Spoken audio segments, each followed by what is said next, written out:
Hello students, कैसे हैं आप लोग। उम्मीद करता हूं कि स्वस्थ होंगे, पूरी एनर्जी से पढ़ाई कर रहे होंगे। आइए क्लास 12 में जैसा कि आप जानते हैं कि एग्जाम्पल चल रहा है, जो जो इम्पोर्टेंट एग्जाम्पल है वो मैं बता रहा हूं आप लोगों को। आज जो है 2.5 तक किया गया था, 2.6 है। एक पदार्थ के अणु में 10 to the power -29 coulomb into metre का अस्थायी वैद्युत द्विध्रुव आघूर्ण है। 10 to the power 6 volt per metre परिमाण के का एक शक्तिशाली स्थिर वैद्युत क्षेत्र को लगातार इस पदार्थ के 1 मोल यानी कि निम्न ताप पर को ध्रुवित किया गया। अचानक क्षेत्र की दिशा 60 डिग्री से बदल दी जाती है। क्षेत्र की नई दिशा में द्विध्रुवों को पंक्तिबद्ध करने में उन्मुक्त उष्मा ऊर्जा का आकलन कीजिए। सुविधा के अनुसार नमूने का ध्रुवण आप 100% मानिए। ठीक है, तो चलिए पहले तो आप नोट करिए कि क्या क्या दिया हुआ है। तो एक अणु का द्विध्रुव आघूर्ण दिया हुआ है, देख लीजिए आप। पदार्थ के एक अणु का द्विध्रुव आघूर्ण कितना दिया हुआ है, 10 to the power -29 coulomb into metre. तो लिख लीजिए एक अणु का द्विध्रुव आघूर्ण P is equal to 10 to the power -29 coulomb into metre. ये आपका क्या दिया हुआ है, 10 to the power 6 volt per metre. ये दिया हुआ है E का मान, वैद्युत क्षेत्र है, स्थिर वैद्युत क्षेत्र है, तो E बराबर लिख लिया। ठीक है, अब जो है किसी पदार्थ के 1 मोल में अणुओं की संख्या कितनी होती है, आप जानते हैं, इसके पहले बताया जा चुका है कि 1 मोल में अणुओं की संख्या 6 इंटू 10 का पावर 23 अणु होता है। अवोगाद्रो नंबर है ये। ठीक है, अब जो है अब पूरे अणुओं में कुल द्विध्रुव आघूर्ण कितना होगा, तब भाई एक अणु में द्विध्रुव आघूर्ण इतना है। ठीक है, तो पूरे अणु का मतलब कि 6 इंटू 10 का पावर 23 अणु में कितने अणु का कितना द्विध्रुव आघूर्ण होगा, तो निकाल लीजिए। पूरे अणुओं का कुल द्विध्रुव आघूर्ण P इज इक्वल टू, तो इसमें कितने से मल्टीप्लाई कर देंगे, इससे मल्टीप्लाई कर देंगे, तो ये आ गया आपका। ठीक है, अब उसके बाद से अब क्या करना है कि प्रारंभिक स्थिति ऊर्जा निकालनी है और अंतिम स्थिति ऊर्जा निकालनी है। अब प्रारंभिक स्थिति ऊर्जा लिख लीजिए, प्रारंभिक स्थितिज ऊर्जा कितनी हो जाएगी। प्रारंभिक स्थितिज ऊर्जा को अगर हम UI से डिनोट करें, इनिशियल से, तो फार्मूला बताया गया था इसके पहले, P क्या होता है, cos थीटा होता है, और इनिशियल में थीटा कितना होगा, 0।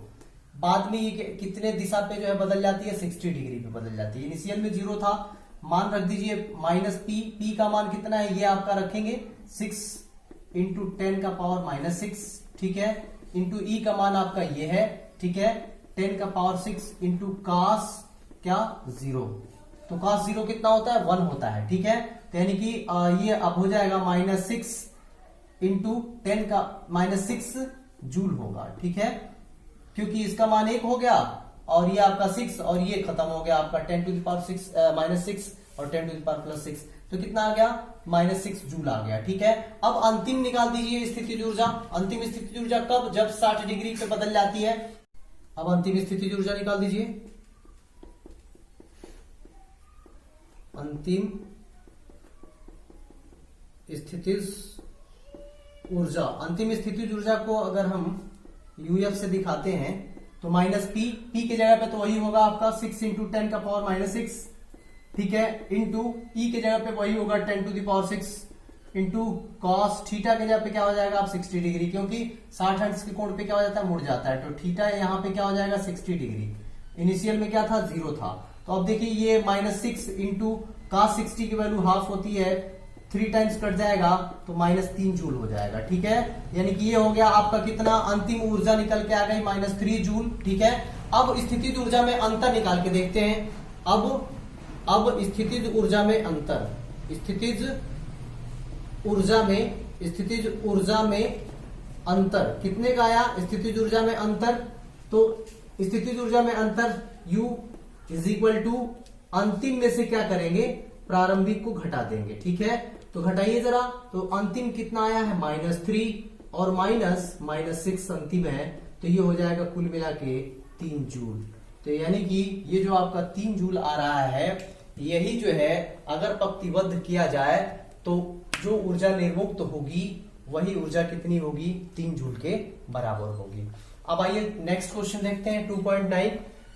चित्र में दर्शाए अनुसार 10 माइक्रोफैरेड के 4 संधारित्रों के किसी नेटवर्क को 500 वोल्ट के स्रोत से संयोजित किया गया है। नेटवर्क की तुल्य धारिता बता दीजिए और प्रत्येक संधारित्र पर आवेश की गणना कर दीजिए, ये आपसे पूछा जा रहा है। आपका फिगर ये है, 4 संधारित्र जोड़ा गया, देख लीजिए C1, C2, C3, C4, ठीक है। ये जो है ए और बी के बीच में 5 वोल्ट की बैटरी लगी है, ठीक है। तो अब जो है आपसे पूछा जा रहा है पहला क्वेश्चन ए कि आप जो है तुल्य धारिता बता दीजिए कितनी होगी।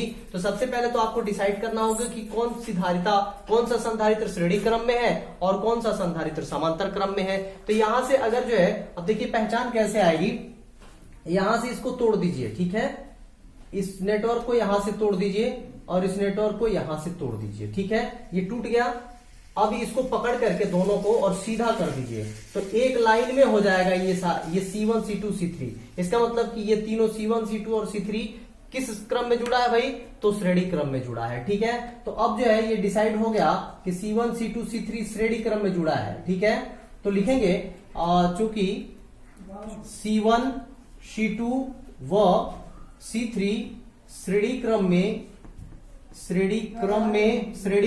में जुड़ा है, श्रेणी क्रम में जुड़ा है, अतः तुल्य धारिता कितनी हो जाएगी, तुल्य धारिता 1 अगर C डैश मान लें तो 1/C dash is equal to 1/C1 plus 1/C2 plus 1/C3, ठीक है। तो यानी कि जब भी जो है श्रेणी क्रम में संधारित्र जुड़ता है तो उसके लिए जो तुल्य धारिता होती है 1/C dash is equal to 1/C1 plus 1/C2 plus 1/C3 होता है। तो अब यहाँ पे अगर वैल्यू को पुट किया जाए तो क्या आएगा, 1/C1 की वैल्यू जो है C1 प्रत्येक कितने का है भाई, 10 माइक्रोफैरेड का है, ये भी 10 माइक्रोफैरेड का है, ठीक है, ये भी 10 माइक्रोफैरेड का है और ये भी है, ये भी है, मैं सब 10 माइक्रोफैरेड का तो रख दीजिए 10 प्लस 1/10 प्लस 1/10, ठीक है। तो अब इसको कैलकुलेट करिए जरा, 1/C dash is equal to ये जो है हो जाएगा आपका 3/10। तो अब ये अगर C डैश का मान आप निकालते हैं तो ये उलट जाएगा, तो क्या हो जाएगा 10/3 और माइक्रोफैरेड। तो यानी कि अब देखिए 3 का तो जो है तुल्य जो है धारिता आ गई, लेकिन एक और है अभी C4 है। तो अब देखिए ये तीनों जो है इसके साथ समांतर क्रम बनाएगा, क्योंकि जब यहां से आप तोड़ के सीधा करेंगे तो इसके समांतर हो जाएगा ये तीनों मिलके एक साथ, ठीक है। तो अब जो है C डैश व C4 समांतर क्रम में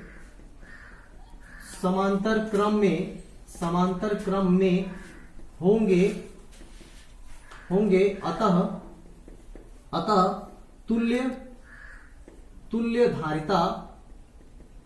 तुल्य धारिता अगर C मान लेते हैं तो C बराबर क्या हो जाएगा, C डैश प्लस क्या हो जाएगा C4।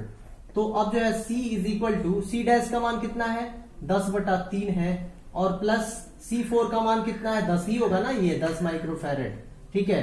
तो कितना हो गया 10। तो अब ये अगर C की वैल्यू निकालते हैं तो 10 × 30 और 10 40 बटा क्या आ जाएगा 3। आप अगर इसको काट देते हैं तो 3 का में 3 और 3 3 का 9 यानी कि 13 समथिंग आएगा। तो C बराबर जो है 13.33 माइक्रोफैरेड, ये होगा आपका टोटल रिजल्ट, ठीक है। यानी कि अगर आप इसको टोटल कैलकुलेट करते हैं तो ये वैल्यू कितनी आएगी, ये वैल्यू इतनी निकल के आती है, ठीक है। अब भाई इसका बी देख लेते हैं, प्रत्येक संधारित्र पर आवेश कितना होगा बी। तो देखिए प्रत्येक संधारित्र पर आवेश अगर देखना है आपको तो ये यानी कि C1, C2, C3 क्या है, श्रेणी क्रम में है, तो सब पर आवेश क्या होगा, बराबर होगा, ठीक है। अब जो है और इनके बीच में विभव कितना होगा, 500 वोल्ट होगा। तो सबका आपने जो है तुल्य धारिता निकाल रखा है कितना, C डैश। तो अब आप जानते हैं, लिखेंगे C1, C2 व C3 पर आवेश अगर मान लेते हैं कि Q है तो Q इज इक्वल टू होता है C भी, लेकिन C के जगह पे आप क्या रखेंगे, C डैश रखेंगे, इसलिए कि इन तीनों का आपने तुल्य धारिता निकाल रखा है, तो C डैश हो जाएगा। तो Q is equal to C dash का मान आपका है, C डैश का मान कितना आया है 10/3 इंटू V का मान कितना है 500। तो अगर आप कैलकुलेट करते हैं तो ये निकल के आता है, इसको अगर आप कैलकुलेट करेंगे तो 166.66 आएगा, ठीक है। और अगर मल्टीप्लाई करते हैं तो ये 66, ये एक और 6 आएगा, 6 आ जाएगा आगे, ठीक है। तो इस तरह से जो है ये आपका, और इसमें कितने से मल्टीप्लाई कर देंगे 10⁻⁻6 से, क्यों? कूलाम में चेंज करने के लिए, क्योंकि ये सब के सब किसमें, माइक्रो फैरेड में है, ठीक है। तो ये कूलाम में हो गया आपका, चेंज हो गया। इसको और ऐसे भी लिख सकते हैं, ये अगर 6 है तो ये 6 है तो ये 7 लिख सकते हैं निकटतम मान, तो ये हो जाएगा आपका ये 7 लिख सकते हैं ऐसे, इंटू 10⁻⁻6 कूलाम। अब देखिए ऐसे भी लिखा जा सकता है, यहाँ पे अगर हम डेसिमल लगा दें तो 1 2 3 स्थान इधर जाएगा, यानी कि 1.6667 इंटू 10 का पावर कितना हो जाएगा, -3 बचेगा, ठीक है। तो अब यहां से आप जो है क्या करेंगे, Q इज इक्वल टू, ये 6 है तो ये जो है 7 हो सकता है, तो 1.7 इंटू 10 का पावर क्या हो जाएगा, -3 और कूलाम, ठीक है। ये आपका क्या आ गया, आवेश आ गया, जो है ये 3 संधारित्र पर आवेश तो आ गया। अब एक बच रहा है आपका C4, तो इसी प्रकार लिखेंगे, इसी प्रकार C4 पर आवेश अगर Q डैश मान लिया जाए, Q डैश माना ही था आपने, ठीक है, इसके पहले, तो Q dash is equal to C भी होता है, तो C कितना है भाई, 10 माइक्रो फैरेड, ठीक है। तो 10 इंटू V कितना है, 500 वोल्ट, और साथ ही साथ कूलाम में चेंज करने के लिए 10⁻⁻6 से क्या करना पड़ेगा, मल्टीप्लाई करना पड़ेगा। तो ये हो जाएगा आपका 5000 गुणा 10⁻⁻6, तो इसको लिखा जा सकता है 5 इंटू 10⁻⁻3 कूलाम, ठीक है। तो यानी कि Q डैश का मान आ गया इतना, 5 इंटू 10⁻⁻3। अब आइए नेक्स्ट क्वेश्चन देखते हैं, 2.10 एग्जाम्पल। ये कह रहा है कि 900 पिको फैरेड को किसी संधारित्र को 100 वोल्ट की बैटरी से आवेशित किया गया। संधारित्र में संचित कुल स्थिर वैद्युत स्थिति ऊर्जा कितनी होगी, ठीक है। तो पहले तो ए में नोट कर लीजिए कि क्या क्या दिया हुआ है। ए में 900 पिको फैरेड किसी संधारित्र को, ठीक है, फैरेड पिको फैरेड यानी कि सी धारिता दी हुई है 900 पिको फैरेड। इसको आप किस में बदल लीजिए, फैरेड में, तो कितने से मल्टीप्लाई करना पड़ेगा, 10⁻⁻12 से। 900 गुणे 10⁻⁻12 से अगर मल्टीप्लाई कर देते हैं तो ये बदल जाता है फैरेड में। इसको अगर टोटल आप कैलकुलेट करते हैं तो 9 इंटू 10 का पावर लिखा जा सकता है -10 फैरेड, ठीक है। और V का मान दिया हुआ है 100 वोल्ट। 100 वोल्ट यहाँ पे आपका फिगर बना हुआ है, ये है आपका संधारित्र जिसकी धारिता कितनी है, C है 900 पिको फैरेड, और ये कितने वोल्ट की बैटरी से आवेशित की जाती है, 100 वोल्ट के बैटरी से आवेशित की जाती है।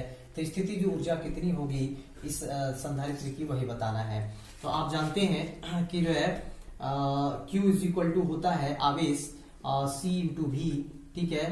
तो यहां से अगर Q की वैल्यू आप फाइंड आउट करें तो C का मान कितना आया है, 9 इंटू 10 का पावर -10 इंटू V का मान कितना है 100, तो Q का मान सीधे सीधे आएगा 9 इंटू 10 का पावर -8 कूलाम, ठीक है। यानी कि ये आपका निकल के आ गया Q का मान, यानी कि इस पर आवेश कितना है। अब आपका उद्देश्य है निकालना स्थितिज ऊर्जा, तो स्थितिज ऊर्जा कितनी होगी, जो है संधारित्र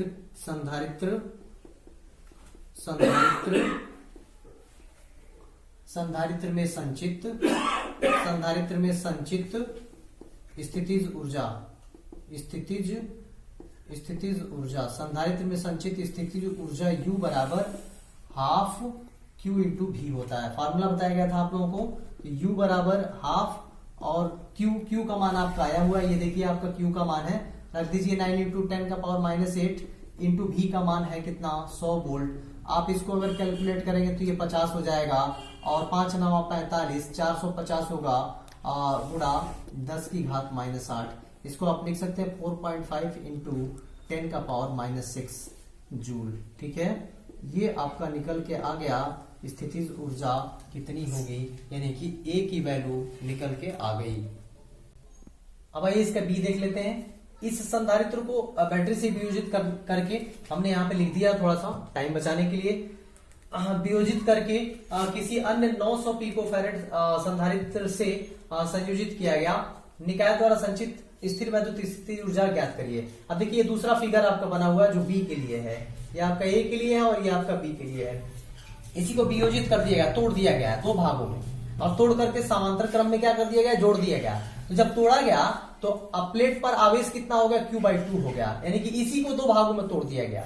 धारिता उतनी ही है इसकी, C ही है, बस आवेश को स्प्लिट कर दिया गया, तोड़ दिया गया, यानी कि Q/2 और Q/2 का दो प्लेट बना दिया गया। ठीक है, तो अब यहाँ पर जो है पूछ रहा है कि ये करने में संचित ऊर्जा जो है, स्थितिज ऊर्जा कितनी होगी। तो अब देखिए, मान लेते हैं कि उभयनिष्ठ विभवांतर दोनों का कितना है, V' है। ठीक है, दोनों का उभयनिष्ठ विभवांतर कितना है, V' है, और प्रत्येक संधारित्र पर आवेश कितना है, Q' है। ठीक है, प्रत्येक संधारित्र पर आवेश कितना है, Q' है। ठीक है, वैसे तो ये Q/2 है, लेकिन मान लिया गया कि उभयनिष्ठ आवेश क्या है, Q' है। ठीक है, तो Q' अगर लिखें तो Q इक्वल टू होता है CV, तो Q' इक्वल टू CV' होगा। ठीक है, अब जो है आवेश संरक्षण द्वारा ये अंतर्निहित होगा क्या, Q' इक्वल टू Q/2 होगा। ठीक है, क्योंकि देख लीजिए जो अंतर्निहित है, हमने तो जो है वनिष्ठ माना है ना, अंतर्निहित तो Q/2 है Q' की जगह पे। ठीक है, और V' की जगह पे क्या वास्तव में V/2 है। ठीक है, क्योंकि ये स्प्लिट हुआ है। ठीक है, तो अब जो है तो निकाय की कुल स्थितिज ऊर्जा क्या होगी,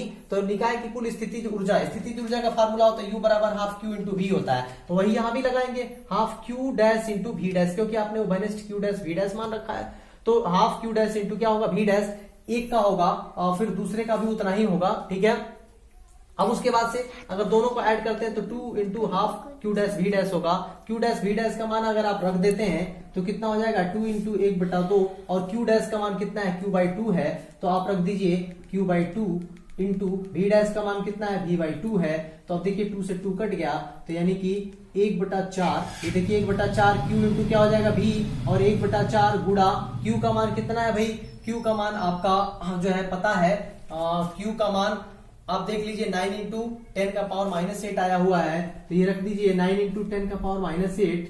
ठीक है, इंटू V का मान कितना है, V का मान है 100 वोल्ट, तो 100 रख दीजिए यहाँ पर, तो हो जाएगा ये जो है, आप अगर इसको कट करते हैं तो 4 दूना 8, ठीक है, 1 9, 4 1 में 4, 4 दूना 8 और 4 5 20, तो यानी कि अगर 100 से गुणा करेंगे तो ये 225 गुणे 10 की घात -8 होगा। दशमलव अगर यहाँ लगाएंगे तो 2.25 इंटू 10 का पावर क्या हो जाएगा, -6। ये U है वास्तव में, ठीक है, U' मान लीजिए इसको, तो ये हो जाएगा इतना जूल के बराबर। ठीक है, तो ये आपकी जो है ये निकाय द्वारा स्थिर वैद्युत स्थितिज ऊर्जा कितनी होगी, तो ये 2.25 इंटू 10 का पावर जो है -6 जूल के बराबर होगी।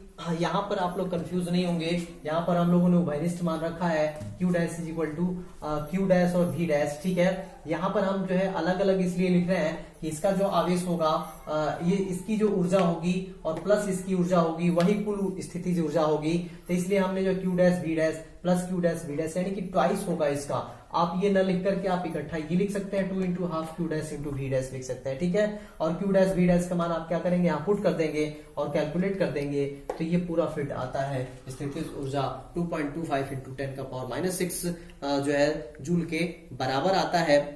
तो इस तरह से एग्जाम्पल की सीरीज तो खत्म हो गई। अब मुझे उम्मीद है कि ये पूरा वीडियो अच्छे से आप लोगों को समझ में आया होगा। पूरा वीडियो लास्ट तक जरूर देखिए ताकि 100% आप लोगों को समझ में आ सके, और ज्यादा से ज्यादा पढ़ाई करिए पूरी एनर्जी के साथ, मेरे साथ लगे रहिए।